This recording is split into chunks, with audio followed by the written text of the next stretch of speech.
If you've never played D&D before, this is the video you must watch to understand what is a character sheet and what do the different things mean. Okay, let's go. First off is this character sheet is a document that you will be using as a player to interact with the world that your dungeon master is going to be taking you through in their adventure or campaign. First thing you want to do is in this space, you want to write down the character name. You can imagine something, put that down. Then we have this information over here. First up is the thing called race. It's right now says wood elf. Race might be a bit of a misnomer. Perhaps you can think of it as species. You could be a dragonborn, you could be a human, you could be a tabaxi, you could be a dwarf, elf, whatever. That's what you're going to be putting down here. This is your size. This is your level and class. Level in D&D levels go from 1 till 20, and class is like your profession. Different classes do different things. I'm not going to go into all of that, but a druid in this case, of this example, is someone who has a high affinity for nature. They can cast some sort of like nature spells, maybe change into animals and whatnot. Background is what they were before this adventure, right? Where are they coming from? Right now, they are a hermit. This character is hermit. I'm going to give this character a name. I'm going to call it Ingar so that we have something to talk about. Okay, now Ingar, I would probably write down a description of Ingar over here, and then I'll write down my name so that I can reuse this character sheet in case this adventure goes beyond just the first one.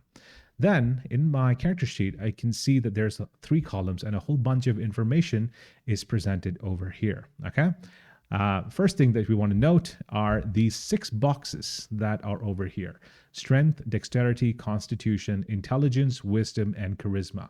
These are the different attributes that my character has, and Ingar's attributes are going to be different from some other characters' attributes as well, and that depends upon how the character sheet was made. If you're looking at something like this, it's a pre-generated character sheet, and if it's for a longer game, your dungeon master will be helping you make one. Let's take a look at what these mean. There are 2 numbers in this box. There's a +1 and a 13. The 13 is the core stat. The +1 is the modifier. Whenever your dungeon master is asking you for a check, you would roll the d20 and add the modifier that's popping up over here. Okay. Strength is about physical strength. Dexterity is all about your nimbleness and agility. Constitution is about your fortitude and your health. Intelligence is basically book smarts. Wisdom is street smarts and understanding vibes and stuff like that. Charisma is a force of personality. It's not about seduction or appearance. I'm charismatic. Make of that what you will.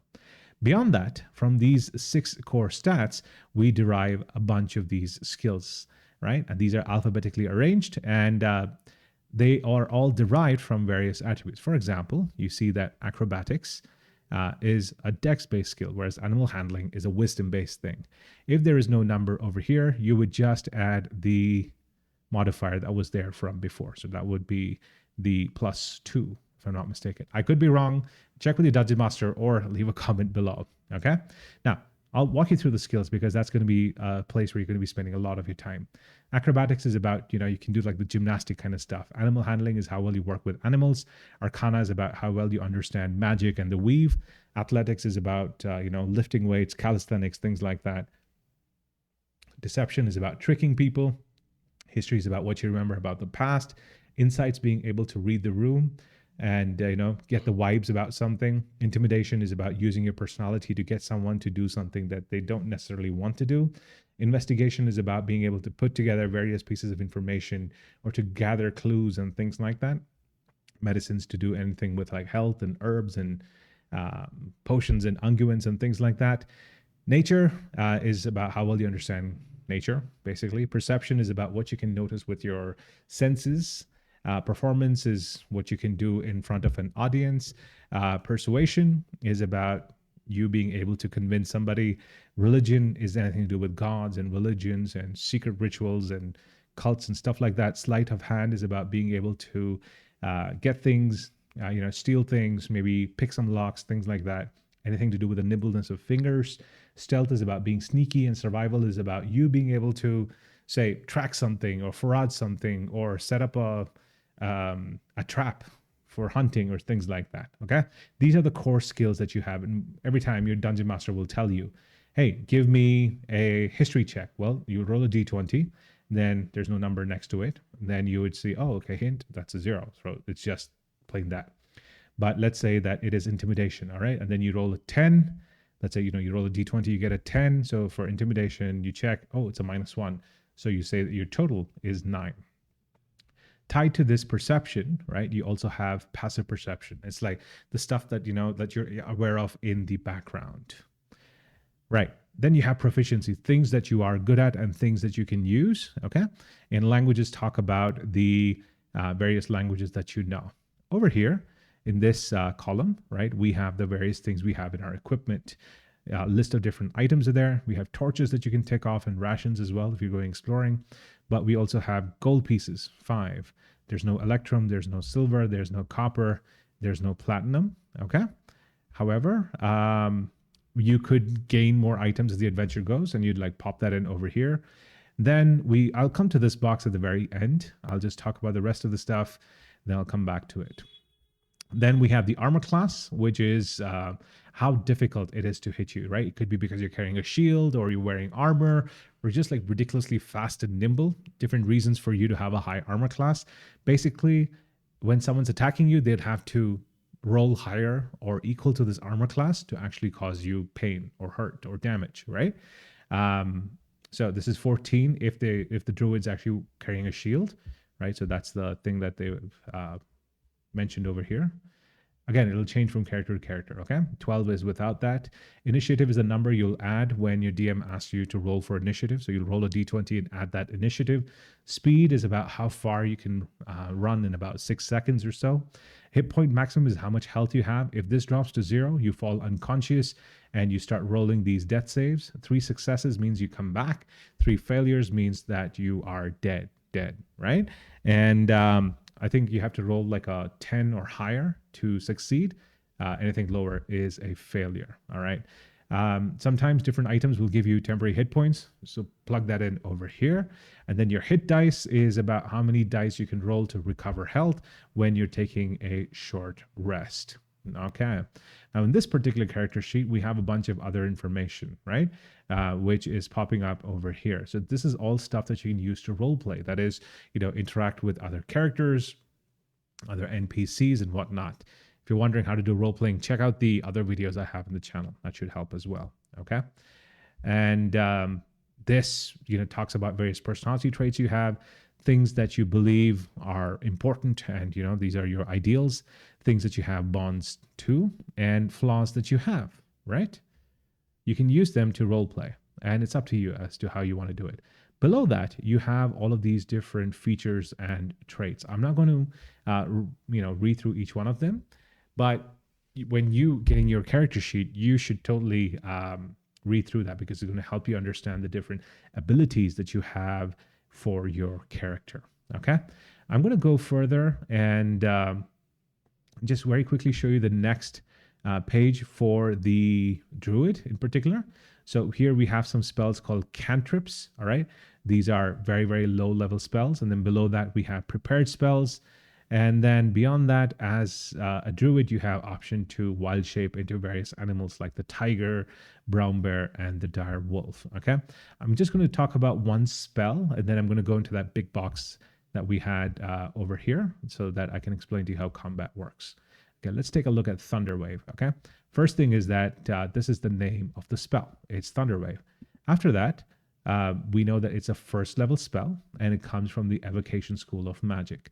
There are a bunch of different schools. That's not relevant. If it's the first time playing, you definitely don't want to worry about that. Casting time is about how long it takes to cast the spell. Some are just an action. Some are a bonus action. Some can actually take you much, much longer as well. So for example, Shilalag is a bonus action, right? And I don't have any other spell of a longer duration here. No worries. Okay. And the range is self, and it goes up onto a 15-foot cube originating from the self. Means like how far away can the effects be felt, or where can you cast that spell, right? Components, that is stuff needed to cast the spell, is like V and S. Sometimes you'll have an M. V stands for verbal, means you have to say some words. S stands for somatic, that means that you have to move your hands or your fingers or something. And M stands for material, right? Material components.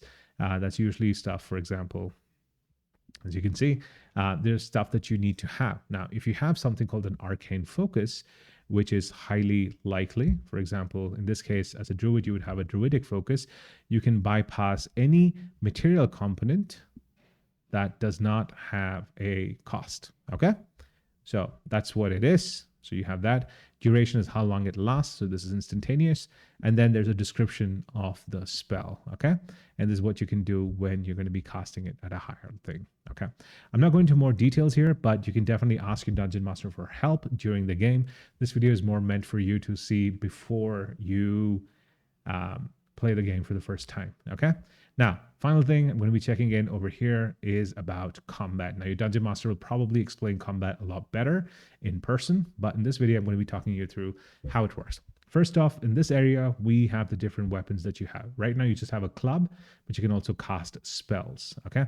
Let's say if you're attacking with a club. The way it works is first you have to roll and see if you actually hit the enemy, and then you can see how much damage you do if you hit. How do you know if you hit? Well, you roll a d20, and then you add this attack bonus. If you're using a club, the attack bonus is a +3, okay?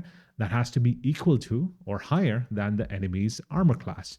Your armor class is 14 when you're holding the shield. So now if an enemy's attacking you, you have to roll a d20 and add that 3. If it's a 15 total, then yes, they will hit you, right? And if they're able to land that hit, that's when we roll the damage, which is a 1d4 + 1 of bludgeoning type damage, okay? So this is when you take that pyramid type die and then you roll it. Whatever number comes up, let's say 3 + 1, 4 points of damage. When you get that, you remove 4 from here and then you note it down, okay? Usually in one turn, you're just going to be able to do one attack. Now, spellcasting works very similarly, okay? There are some spells which, you can actually attack. So let's take a look at... Okay, so look at that. All right, you can hurl produce flame, right? So you can make a ball of fire appear, you can throw it at them. And that's up to 30 feet, okay? It's a +5. So let's say you're trying to attack an enemy with this. So you'll roll a d20 and add a 5. Let's say you rolled a 17 + 5 is 22, okay?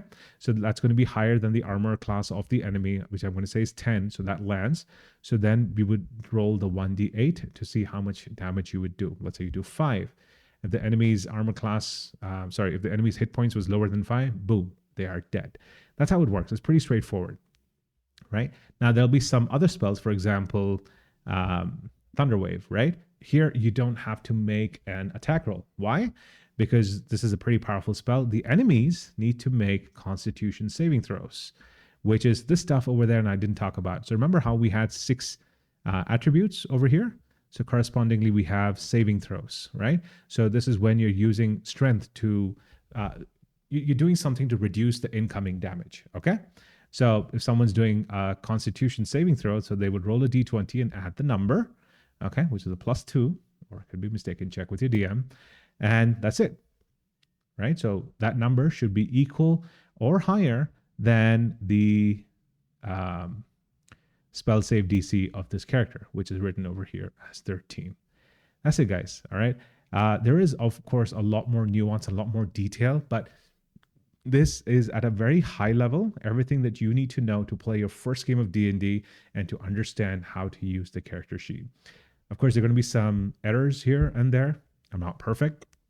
And there might be variances between the 2014 edition and the 2024 edition.